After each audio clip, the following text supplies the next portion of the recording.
आपको बतलाना चाहता हूं और तहे दिल बतलाना चाहता हूं, शायद आज के हमारे मुख्यमंत्री श्री योगी आदित्यनाथ जी न होते तो मैं लखनऊ के विकास के लिए इतना काम बिल्कुल नहीं कर सकता था। दोनों तीनों बातें मुझे छू गई। काम तो बहुत सारे किए हैं।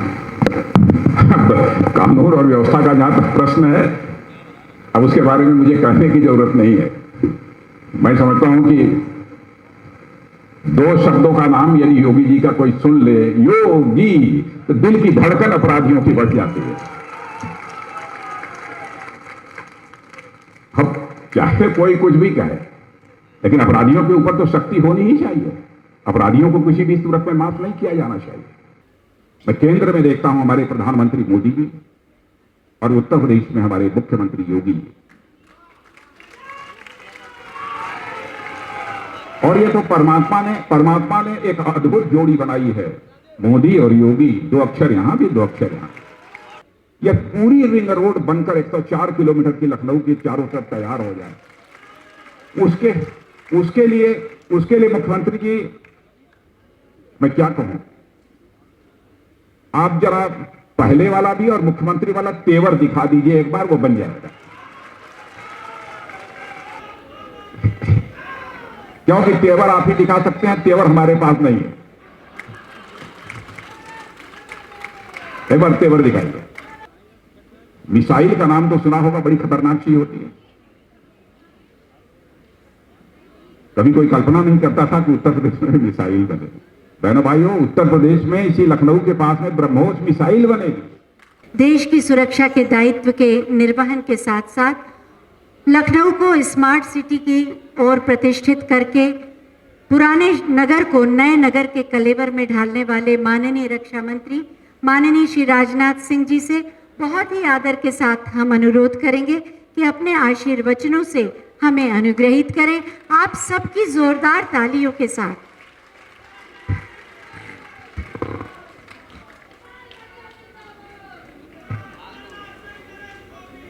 उत्तर प्रदेश के यशस्वी मुख्यमंत्री आदरणीय योगी आदित्यनाथ जी, हमारे उत्तर प्रदेश के उप मुख्यमंत्री, जिन्होंने इस उत्तर प्रदेश में बुनियादी ढांचों के विकास में बहुत ही अहम भूमिका निभाई है, ऐसे श्री केशव प्रसाद जी मौर्य, और हमारे दूसरे उप मुख्यमंत्री जिन्होंने कि शिक्षा के क्षेत्र में बहुत ही उल्लेखनीय कार्य किए, ऐसे डॉक्टर दिनेश शर्मा जी, यहाँ के प्रदेश के नगर विकास मंत्री श्री आशुतोष जी टंडन, लखनऊ को स्मार्ट सिटी बनाने में, लखनऊ के विकास में की जो बराबर चिंता करते हैं, और हमारे श्री स्वामी प्रसाद जी मौर्य, उत्तर प्रदेश सरकार के मंत्री श्री ब्रजेश जी पाठक, प्रदेश सरकार के विधि एवं न्याय मंत्री श्री जयप्रताप सिंह जी, चिकित्सा एवं स्वास्थ्य मंत्री श्री मोहसिन रजा, मंत्री अल्पसंख्यक कल्याण श्रीमती संयुक्ता जी भाटिया, महापौर श्री चंद्रिका प्रसाद जी, राज्य मंत्री लोक निर्माण विभाग श्री अविनाश त्रिवेदी, विधायक बख्शी तालाब, श्रीमती जय देवी, विधायक मलिहाबाद, श्री सुरेश चंद्र जी तिवारी, विधायक कैन, और श्री बुक्कल जी नवाब, और यहाँ मौजूद मेरे लखनऊ के सभी सम्मानित बहनों एवं भाइयों। बहनों भाइयों, आप सबके बीच में भाषण देने के लिए नहीं खड़ा हुआ हूं। आप सभी जानते हैं कि जब मैं अपने संसदीय निर्वाचन क्षेत्र लखनऊ में आता हूं तो जनता से बराबर मैं यही कहता हूं कि मैं लखनऊ का सांसद के रूप में जिस तरीके से जो भूमिका का निर्वाह करना चाहता हूं, वो हमारी भूमिका एक सेवक की है। जब भी मैं यहां आता हूं, मैंने बराबर लोगों को कहा है कि मुझसे भाषण की अपेक्षा नहीं की जानी चाहिए। लखनऊ का तेजी के साथ विकास कैसे हो, लखनऊ हिंदुस्तान का नंबर 1 शहर बनकर कैसे खड़ा हो, यही हमारी चिंता रहती है, और सदैव उसी के लिए मैं प्रयत्न करता रहता हूं। लेकिन मैं आपको बतलाना चाहता हूं और तहे दिल बतलाना चाहता हूं, शायद आज के हमारे मुख्यमंत्री श्री योगी आदित्यनाथ जी न होते तो मैं लखनऊ के विकास के लिए इतना काम बिल्कुल नहीं कर सकता था। और मैं यह भी कहना चाहता हूं, उप मुख्यमंत्री श्री केशव प्रसाद जी मौर्य ने समय समय पर जिस तरीके से निगरानी की है, जिस तरीके से रुचि दिखाई है, इसके लिए मैं श्री केशव प्रसाद जी मौर्य को भी धन्यवाद देना चाहता हूं। उनके प्रति भी मैं आभार व्यक्त करना चाहता हूं। हमारे सभी विधायक, यहाँ के दूसरे उप मुख्यमंत्री डॉक्टर दिनेश शर्मा जी, सबने यहाँ के विकास में रुचि दिखाई है। सारे विकास के लिए यदि कहा जाए तो श्रेय सभी को जाता है, उसका श्रेय मुझे नहीं जाता है। लेकिन मित्रों, एक बात, जब से मैं एयरपोर्ट से चला हूं, मैंने देखा कि बहुत सारी होर्डिंग्स लगी हुई थी, बहुत सारे लोगों के, हम सब सारे लोगों के चित्र लगे थे।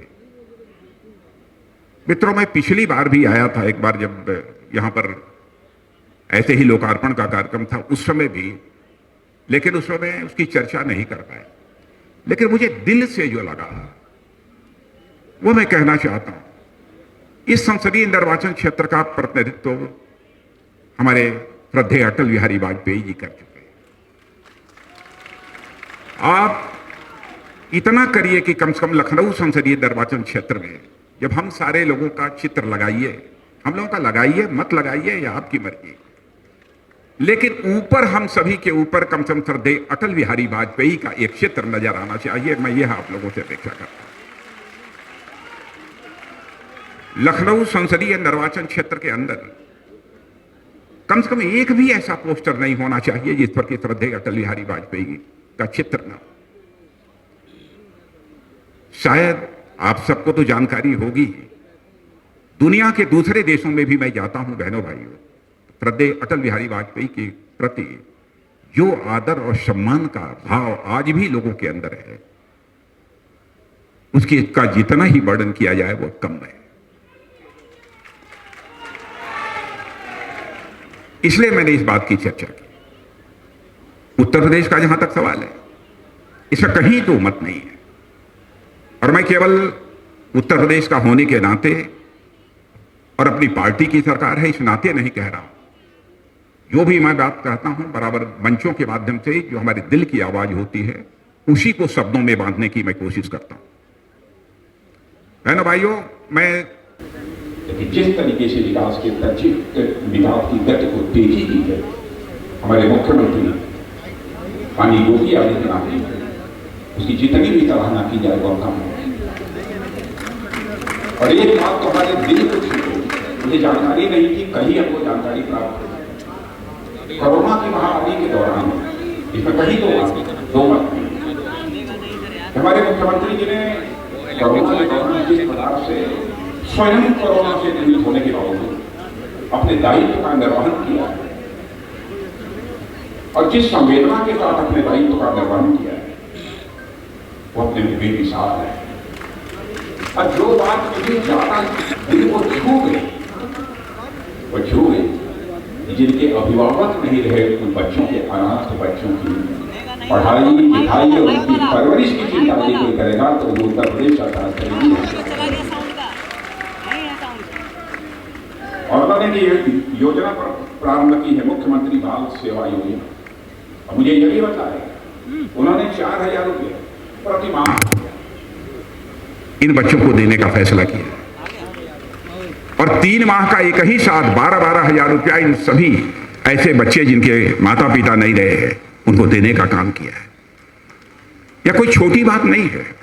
यह जो वही मुख्यमंत्री कर सकता है, जो संवेदनशील मुख्यमंत्री होगा वही कर सकता है, तभी इसकी चिंता नहीं कर सकते। और मैं तो कहना चाहता हूं, इस संवेदनशीलता की सराहना, एक भी हाथ ऐसा यहां नहीं होना चाहिए जो तालियां बजाकर मुख्यमंत्री के प्रति आभार न व्यक्त करे। और यह बात तो सचमुच हमारे दिल को छू गई। नौजवानों की चिंता, नौजवानों की चिंता का जहां तक प्रश्न है, मैं जानता हूं हम भी ग्रामीण क्षेत्र के हैं, आप में से भी बहुत सारे लोग ग्रामीण क्षेत्र के रहने वाले होंगे।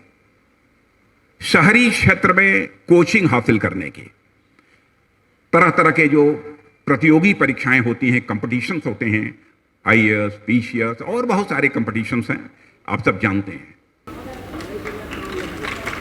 और अभी डिवीजन के स्तर पर यह प्रारंभ हुई है। उनका यह कहना है जल्दी से जल्दी जिले स्तर पर इस प्रकार के कोचिंग क्लासेस चलाए जाएंगे।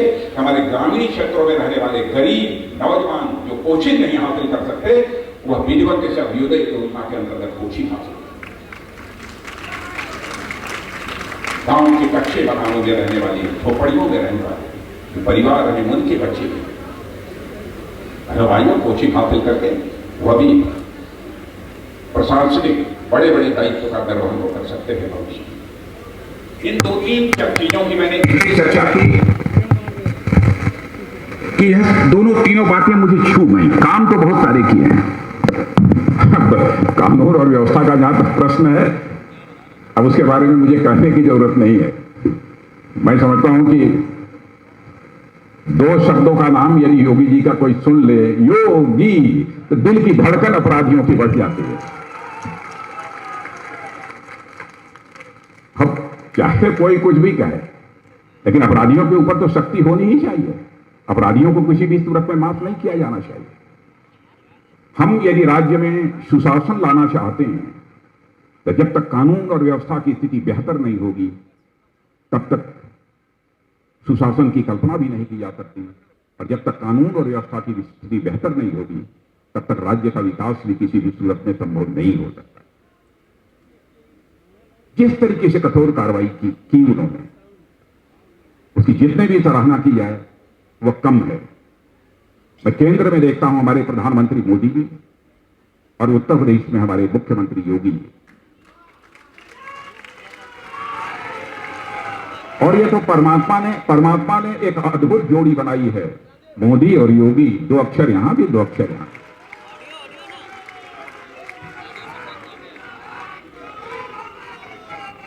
हम हमारे प्रधानमंत्री की संवेदनशीलता को देखिए। बहनों भाइयों, मैं दावे के साथ कह सकता हूं और मैं कहना चाहता हूं, यदि किसी को इस पर आपत्ति हो तो समाचार पत्रों में लिख भी सकते हैं। आज हिंदुस्तान के 90% से अधिक ऐसे परिवार हैं जो कि किसी न किसी सरकारी योजना से वो आच्छादित हुए। 90% से ऐसे अधिक परिवार हैं जो कि इन योजनाओं से आच्छादित हुए। वहां केंद्र में हमारे मोदी जी की योजनाएं और यहां पर हमारे मुख्यमंत्री योगी जी ने जो कुछ योजनाएं प्रारंभ की है, कोई छोटी बात नहीं है। मैंने 90% की बात बहुत संभल कर बोली है, और भी प्रतिशत इससे बढ़ा है। हमारी बात गलत न सिद्ध होने पाए, इसलिए मैंने संभल कर बोला है। यह कोई छोटी बात नहीं है। और जो कुछ भी लखनऊ में हुआ है, मैं समझता हूं कि मुख्यमंत्री जी ने विशेष तवज्जो न दी होती, क्योंकि जब भी मैंने रात को भी टेलीफोन कर दिया, उन्होंने तुरंत अधिकारियों को आदेश दिया कि जो भी विकास कार्य लखनऊ में चल रहे हैं, रक्षा मंत्री जी ने कहा है तुरंत उसकी समीक्षा की जानी चाहिए। और एक दिन तो वह समीक्षा बैठक इनके अधिकारियों के द्वारा रात को 11-12 बजे और 1 बजे हुई थी। दिन में हमारा जो टेलीफोन आया था, उसके बाद रात को पहले दिन आया था, तो दिन भर व्यस्तता रही होगी, तो वह समीक्षा बैठक रात को। लेकिन मुख्यमंत्री जी, मैं कहना चाहता हूं कि हमारा एक स्वप्न है लखनऊ के लिए। यातायात की दृष्टि से यह हमारा लखनऊ शहर है, यह एक सुगम शहर बन जाए, यह हमारी एक चाहत है। काम तो बहुत सारे हैं, छोटे मोटे काम तो होते रहते हैं, लेकिन जिस तरीके से लखनऊ की आबादी तेजी के साथ बढ़ रही है, मैं चाहता हूं कि लोगों के आवागमन में किसी भी प्रकार की असुविधा न हो और अधिकतम सुविधा यहां के लोगों को आवागमन में प्राप्त हो सके। मैं देख रहा था एक आंकड़े, 1970 में, यानी लखनऊ नगर की पिछले 20 वर्षों में लगातार आबादी 1 लाख और वाहनों की संख्या लगभग 80,000 प्रतिवर्ष की दर से बढ़ गई है। आप ये कल्पना करिए कितनी तेजी के साथ आबादी बढ़ रही है, वाहनों की संख्या कितनी तेजी के साथ बढ़ रही है।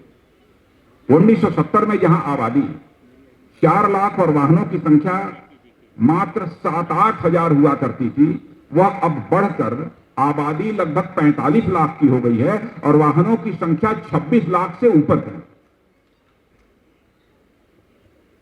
भाई सड़कों पर यदि ये फ्लाईओवर्स न बने होते तो लोगों का सड़कों पर चलना कितना दूभर हो जाता। इसी को ध्यान में रखते हुए इस क्षेत्र से जब आप लोगों ने मुझे सांसद चुना तो पहला काम 2015 में मैंने किया, इस लखनऊ के चारों तरफ 8 लेन की एक रिंग रोड बना दी जाए और 104 किलोमीटर की उस रिंग रोड का निर्माण तेजी के साथ हो रहा है। लेकिन मुख्यमंत्री जी, मैं आपसे यह अनुरोध करना चाहूंगा, इस काम में थोड़ी बीच में इसकी गति कमजोर पड़ गई थी। काम करने वाले जो कॉन्ट्रैक्टर्स हैं उनके कारण इसकी गति कमजोर पड़ गई थी। बीच में आपने इसकी समीक्षा कराई थी और यह किसी भी सूरत में यह काम 2022 के 2021 समाप्त होगा। मैं समझता हूं कि 2022 के ज्यादा से ज्यादा जून तक या ज्यादा से ज्यादा कहिए तो 2022 अक्टूबर तक यह पूरी रिंग रोड बनकर 104 किलोमीटर की लखनऊ की चारों तरफ तैयार हो जाए। उसके लिए मुख्यमंत्री जी, मैं क्या कहूं, आप जरा पहले वाला भी और मुख्यमंत्री वाला तेवर दिखा दीजिए एक बार, वो बन जाएगा।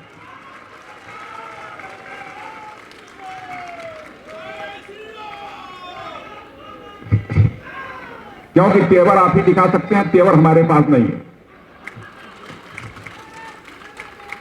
एक बार तेवर दिखाइए और निश्चित रूप से बन जाए, क्योंकि मुझे वो 8 लेन की 104 किलोमीटर की वो रिंग रोड बन रही है। आप कल्पना कीजिए, और इतना ही नहीं, 6000 करोड़ की लागत से बन रही है।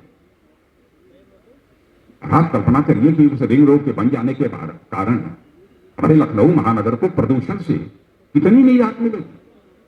दम घुटता रहता है, लोग बीमार होते हैं, फेफड़े की बीमारियां होती हैं, तरह तरह की बीमारियां होती हैं। मैंने वहां तक जाकर इसकी चिंता की। फ्लाईओवर क्यों बने? सड़कों पर घंटे घंटे भर जाम लगा रहता है, गाड़ियों से बराबर पेट्रोल और डीजल का धुआं निकलता रहता है। क्या वो प्रदूषण नहीं पैदा करता? भाई गाड़ियां चलें तो सीधे फ्लाईओवर से होकर तुरंत निकल जाए 2 मिनट 3 मिनट के अंदर। अब जैसे ये जो फ्लाईओवर जिसका कि आज लोकार्पण हुआ है, इस विक्टोरिया ब्रिज, इसका जो लोकार्पण हुआ है, मुझे बताया गया है कि 1858 के बाद एक army chief mister Robert Napier हुआ करते थे।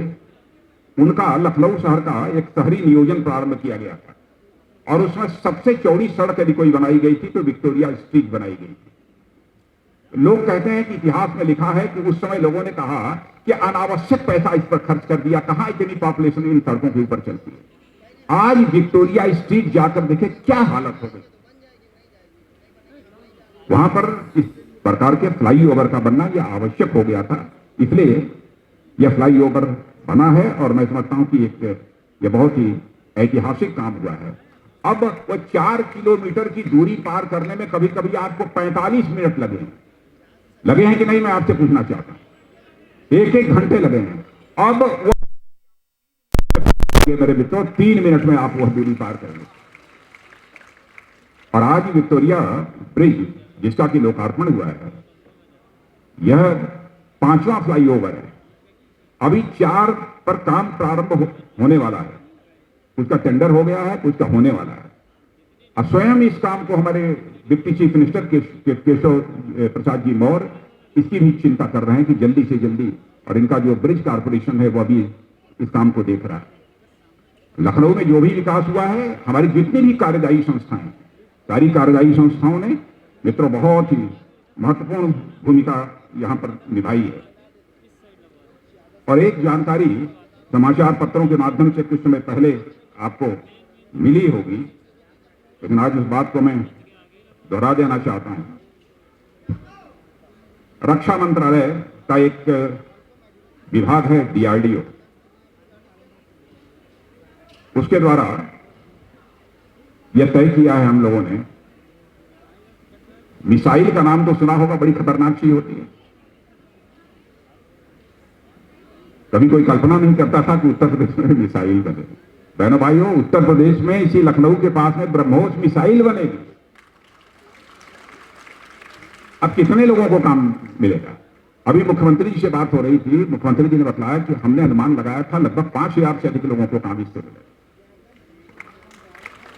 मैंने तो अनुमान भी नहीं लगाया था कि कितने लोगों को काम मिलेगा नहीं मिलेगा। हमारे को तो एक ही चीज दिखाई देती है, यहाँ फैक्ट्री आ जानी चाहिए बस। लेकिन मुख्यमंत्री जी ने हिसाब किताब कर दिया कि कितने लोगों को रोजगार मिलेगा, कि क्या होगा कैसे होगा, और उन्होंने मुझे बताया कि 5,000 से अधिक लोगों को रोजगार मिलेगा। और मैं मुख्यमंत्री जी के प्रति आभार व्यक्त करना चाहता हूं। जिस समय स्वर्गीय कल्याण सिंह जी की अंत्येष्टि हो रही थी, उस समय मैंने मुख्यमंत्री जी को कहा कि मुख्यमंत्री जी हमको 250 एकड़ जमीन चाहिए और 1 रुपया लीज पर चाहिए। अब कल्पना कीजिए, 1 रुपये लीज पर 250 एकड़ जमीन चाहिए। लखनऊ के इर्द गिर्द चाहिए, क्योंकि यह एक डिफेंस कॉरिडोर उत्तर प्रदेश में हमारे आदरणीय प्रधानमंत्री जी ने, उत्तर प्रदेश और तमिलनाडु 2 राज्य ऐसे हैं यहां पर बनाया है। उसी डिफेंस कॉरिडोर के अंतर्गत यह लखनऊ भी आता। उन्होंने कहा कि 1 महीने के अंदर हो जाएगा। और मैं तो आश्चर्यचकित था कि दूसरे दिन ही जब उसके डायरेक्टर मिले, ब्रह्मोस मिसाइल के डायरेक्टर जब आपसे मिले, मैंने कहा जाकर मुख्यमंत्री जी से आप मिलिए, 4-6 दिन पहले ही मैंने कहा था उनसे। तो उन्होंने कहा कि जाइए, फाइनल जितनी जमीन चाहिए 250, 300, 400 जितनी एकड़ जमीन चाहिए आपको 1 रुपया लीज पर मिलेगा। ये मुख्यमंत्री जी ने आश्वस्त कर दिया। एक बहुत बड़ी चीज अब ये भी यहां पर स्थापित होने जा रही है। ग्रीन गैस लिमिटेड के द्वारा भी मुझे अवगत कराया गया है कि पीएनजी गैस की सुविधा पूरे लखनऊ नगर के निवासियों के प्रत्येक घर में पहुंचाने का लक्ष्य निर्धारित हुआ है, जिससे घरेलू गैस की लागत, जो इस समय गैस जलाते हैं खाना बनाने के लिए आप, अब गैस की लागत कम हो जाएगी। यह पीएनजी गैस की सुविधा जब आपके घरों में पहुंच जाएगी, यह भी काम तेजी के साथ चल रहा है। एक और जानकारी मैं आपको देना चाहता हूं कि टुड़ियागंज सामुदायिक स्वास्थ्य केंद्र में चिकित्सा सेवाओं के उन्नयन के लिए जिला प्रशासन से प्राप्त प्रस्ताव पर मेरे द्वारा 1 करोड़ की धनराशि स्वीकृत की गई है, जिसमें 50 लाख रुपए की एक किस्त जारी भी कर दी गई है। जिला प्रशासन इस कार्य को शीघ्रातिशीघ्र संपन्न कराए, यह हमारी अपेक्षा है। और लखनऊ का सदैव आगे तेजी के साथ विकास होता रहे। और इसमें हमारे नितिन गडकरी जी, हमारे मित्र नितिन गडकरी जी ने, जो सड़क परिवहन मंत्री, उन्होंने बहुत ही अहम भूमिका निभाई है। मैं आज वो हमारे बीच उपस्थित नहीं है, फिर भी मैं अपनी तरफ से उनके प्रति आभार व्यक्त करना चाहता हूं। आज के अवसर पर मैं समझता हूं कि इससे ज्यादा कुछ कहने की आवश्यकता नहीं है। पुनः मैं मुख्यमंत्री जी और पूरी उत्तर प्रदेश सरकार के प्रति आभार व्यक्त करते हुए और आप सभी लखनऊ वासियों के प्रति शीश झुकाकर सम्मान की अभिव्यक्ति करते हुए अपना निवेदन समाप्त करता हूं। बहुत बहुत धन्यवाद माननीय, आपके प्रेरणादायी उद्बोधन के लिए।